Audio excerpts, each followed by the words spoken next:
దేవాదుల ప్రాజెక్టును కాంగ్రెస్ నిర్లక్ష్యం చేస్తోందని 2 ఏళ్లలో ఒక్క ఎకరాకు కూడా నీరివ్వలేదని మాజీ మంత్రి హరీష్ రావు మండిపడ్డారు. దేవాదుల ప్రాజెక్టుపై చర్చకు సిద్ధమా అని సీఎం రేవంత్ కు సవాల్ విసిరారు. కాంగ్రెస్ ప్రభుత్వం దేవాదుల ప్రాజెక్టు మీద నిర్లక్ష్యం చేస్తుందని అనేక విషయాలు మేము ఎత్తి చూపడం జరిగింది.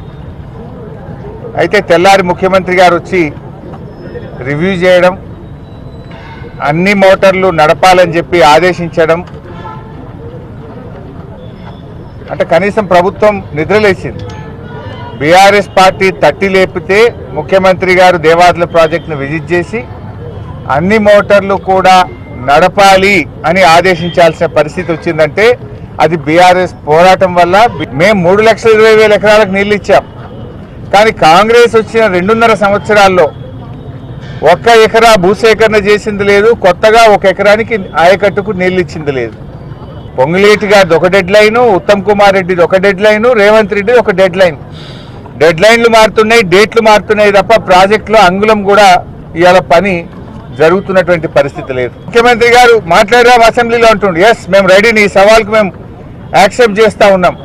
కెమెరా తిప్పొద్దు, మైక్ కట్ చేయొద్దు. కెమెరా తిప్పకుండా మైక్ కట్ చేయకుండా నువ్వేం చేసినావో బీఆర్ఎస్ పార్టీ ఏం చేసిందో చర్చించడానికి మేము సిద్ధం.